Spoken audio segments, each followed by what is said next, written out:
Salut tout le monde, c'est Marianne, bienvenue à ma chaîne. Bienvenue à cette vidéo sur la maison de Simone Andreoli.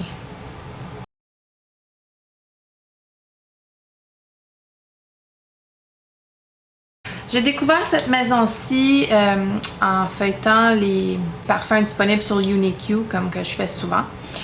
Et puis le nom m'avait tapé à l'œil dans le sens que j'ai jamais entendu parler de personne qui parlait de cette maison-ci, de ces parfums-là. Alors ça m'intriguait, donc je me suis petit à petit mise à essayer ces parfums-ci de Simone Andreoli. Il y en a beaucoup. J'ai ensuite fait un petit peu de recherche sur qu'est-ce que cette maison, d'où ça vient, qui est le nez, qui est les gens derrière la maison. Les informations sont extrêmement difficiles à avoir.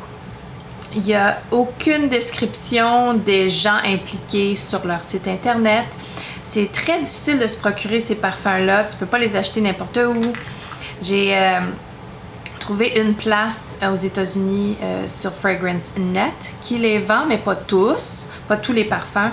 Et bon, bien sûr, Uniq les vend, là, mais à part ça. Donc, j'ai essayé de savoir qui est Simone Andreoli. Je pensais que c'était une femme, Simone. Non, j'ai que vu une photo d'homme. Alors, c'est peut-être un homme, finalement. Je ne sais pas parce que c'est très difficile d'avoir des informations, comme je vous dis. Donc, c'est une maison qui focus un petit peu sur les voyages pour représenter un parfum. Les parfums sont spécifiques à un endroit, en imaginant que la personne a été à cet endroit-là, ou je pourrais pas vous dire. Donc, c'est un nom qui définit les compositions olfactives avec des souvenirs de contrées lointaines, imprimant des reflets d'un carnet de voyage dans chaque parfum, comme la toile d'un peintre ou la portée d'un musicien. Le journal raconte l'errance constante dans les rues du monde qui deviennent des espaces individuels où l'olfaction devient histoire, mémoire et émotion. Quand on lit un petit peu sur le site, ils disent qu'ils accentuent une importance sur les matières, la qualité des matières, etc. Bon, c'est à peu près tout ce que j'ai à dire parce qu'il n'y a pas vraiment plus d'informations que ça. C'est une maison italienne. À part ça, mystère et boule de gomme. Je vais faire un petit amendement ici parce que je me rends compte qu'en faisant le montage, j'ai l'air vraiment frustrée. Et vraiment, je suis pas si frustrée que ça. Je voulais pas te paraître si fâchée du fait qu'il y a un manque d'informations sur cette maison. Je voulais juste aussi dire que j'ai trouvé une entrevue avec Simone Andreoli et Pulse of Perfumery sur Facebook. Je vais le mettre dans les informations de la vidéo si ça vous intéresse. Et c'est un parfumeur basé en Italie, à Capri, un très très jeune parfumeur, un des plus jeunes mondialement. Et il est le nez de la maison et le cofondateur. Alors, je voulais juste mentionner que mon attitude va changer pour le positif plus loin dans la vidéo. J'espère que j'ai pas trop donné l'impression d'être très frustrée, même si c'est légèrement frustrant d'avoir vraiment à chercher très très loin pour avoir de l'information. On retourne à la vidéo. Donc, j'ai essayé ce parfum Uniq que j'ai testé, que j'ai essayé, que j'ai joué avec. Ils ont plusieurs collections. Ils ont des collections d'été, ils ont des collections plus soutenues. J'ai 4 parfums des collections plus légères, plus été. J'ai 2 parfums de collection plus soutenues, plus puissants, plus d'hiver. Alors, on y va comme ça. Je vais commencer avec ceux d'été, en fait, parce qu'il y en a 4. C'est ceux que j'ai essayé plus longtemps. Alors, on va y aller avec le premier, qui est Malibu Party in the Bay. Malibu Party in the Bay, celui-ci, je ne l'ai pas beaucoup porté parce que c'est un agrume sucré et quand je le mets sur ma peau, il y a une note que moi j'identifie comme étant l'ambroxan, peut-être que je me trompe. C'est très sucré, fruité, il y a rhum, il y a lime, accord vert, nectar de noix de coco, sucre, rhum, bois de santal. Donc, toutes les notes me disent que je vais être prédisposée à aimer ce parfum-ci. Il y a cette espèce de note que je pense, un ingrédient que je pense qui est l'ambroxan, qui me dérange, et sur ma peau c'est très puissant, puis ça m'empêche de sentir les superbes notes qui promettent un parfum alcoolisé pour l'été, noix de coco, quelque chose que je devrais en fait vraiment aimer. Sur le papier, cette note-là, cette chose qui me dérange, c'est beaucoup atténué.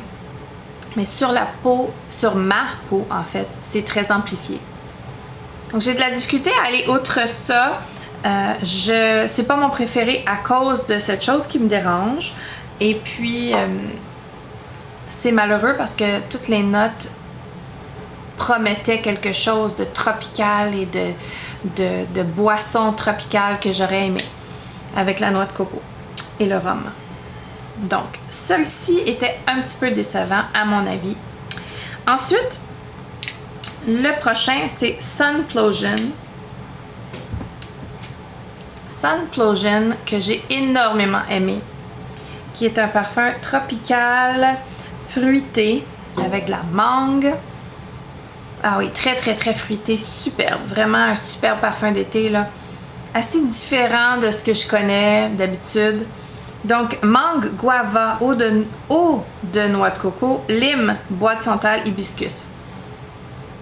C'est sûr que ça me fait penser un petit peu à une crème de Bath & Body Works que j'ai qui est Hibiscus Paradise. Ça me fait un petit peu penser à ça en fait. Mais comme parfum, il dure très longtemps, très fruité, très agréable pour l'été. J'ai beaucoup aimé, j'ai quand même assez porté. C'est un que j'ai vraiment une bonne opinion, une bonne expérience, que tout a été superbement bien, que j'ai regardé pour voir si je pouvais me procurer une bouteille. Et Sunplosion, j'ai beaucoup aimé. Un beau fruité tropical, mangue guava, super. Le prochain est Don't Ask Me Permission. Don't Ask Me Permission, c'est un fruité sucré avec encore cette chose qui me dérange, cet ingrédient, cette note, appelez-le comme que vous voulez, je pense que c'est l'ambroxan. C'est très présent, c'est très présent. Mais les notes sont lime, sucre, orange, fruit de la passion, pêche, ylang-ylang, héliotrope, musc blanc, liqueur, comme alcool, ambre gris, bois de santal. C'est plaisant sur le papier, sur ma peau, comme je vous dis, cette note est amplifiée, me dérange. Je ne l'ai pas beaucoup porté à cause de ça. Je sais pas qu'est-ce que c'est cet ingrédient, mais il y a vraiment quelque chose qui ressort, qui est amplifié sur ma peau, qui est désagréable à mon nez personnellement, malheureusement. Ah! Ça, c'est très frustrant. C'est très frustrant.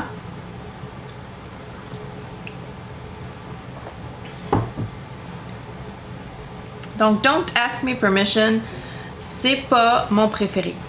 Mon préféré d'une des collections d'été, c'est le prochain qui est Mouréa.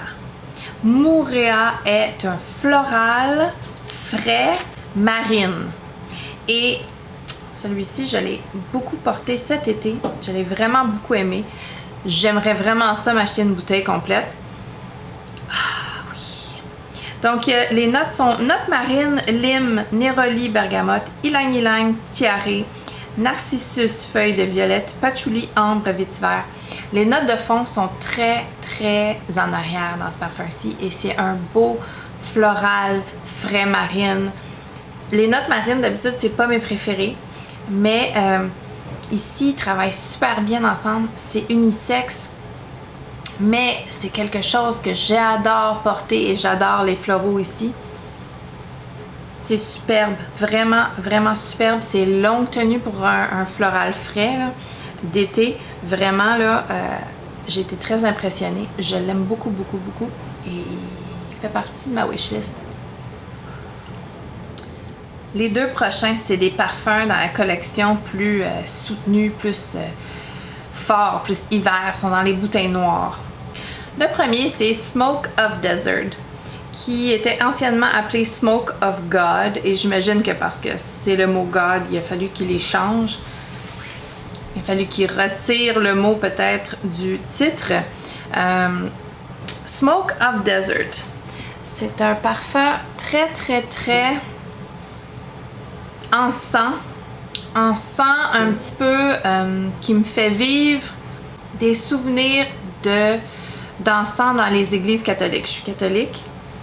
Donc, quand j'étais jeune, on allait beaucoup à l'église et il était très, très, très fort sur l'encens où ce que j'allais à l'église. Le prêtre de mon église, l'encens, là, il y en avait partout, il y en avait tout le temps.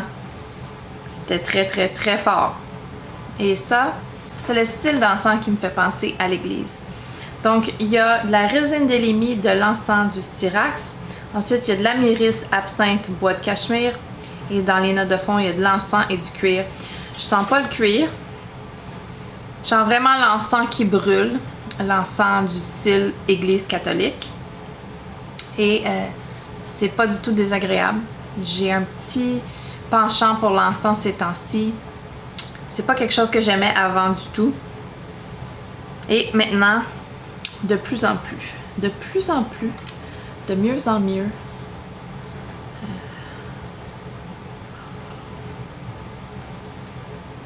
Donc ça, c'est Smoke of Desert. Mon préféré des deux parfums à l'encens, c'est Deep Island. Et Deep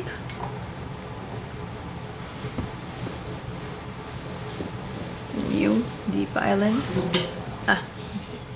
Donc, mon préféré des deux parfums plus soutenus, plus forts dans les bouteilles noires, c'est Deep Island. Deep Island, ça fait pas longtemps que je l'ai. Et lui, il sent vraiment l'encens pur, la résine de l'encens brut. Et celui-ci, il y a juste 3 notes. Musc, myrrhe et encens.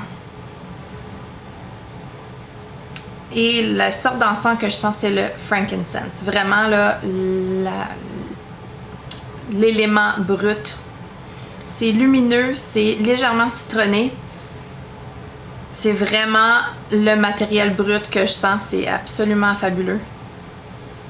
C'est beau, beau, beau. J'adore, j'adore. C'est pas du tout fumé. Le Smoke of Desert, lui, il est fumé. C'est vraiment l'encens qui brûle dans l'église que ça m'évoque. Lui, c'est vraiment la résine pure et simple, lumineuse, superbe. Wow! Les deux sont extrêmement longue tenue. J'en ai pas mis beaucoup parce que j'expérimente et j'apprivoise un peu ces styles de parfums-là. Et quand même, ça a duré très, très, très longtemps. Très, très, très longtemps. Donc, ce qui est malheureux, c'est que j'ai de la difficulté à trouver Deep Island en format complet. Je m'aurais dit, ah oui, ça serait parfait pour moi, ça. Et non, très difficile à trouver. Très difficile à trouver. C'est ce qui fait que c'est niche, n'est-ce pas? Quand c'est difficile d'accès. Donc, j'ai beaucoup, beaucoup aimé découvrir cette maison-là, que j'avais jamais entendu parler auparavant. J'espère que je vous ai appris quelque chose aujourd'hui, que je vous ai fait découvrir une nouvelle maison. C'est mon but. Dites-moi si c'est une maison que vous connaissez déjà, que c'est pas du tout nouveau pour vous. Si oui, où est-ce que vous l'avez vu? Où est-ce que vous en avez entendu parler? Ça m'intéresse. J'espère que vous avez aimé la vidéo. Si vous l'avez aimé, donnez-y un thumbs up. Abonnez-vous si ce n'est pas déjà fait et on se revoit bientôt. Bye!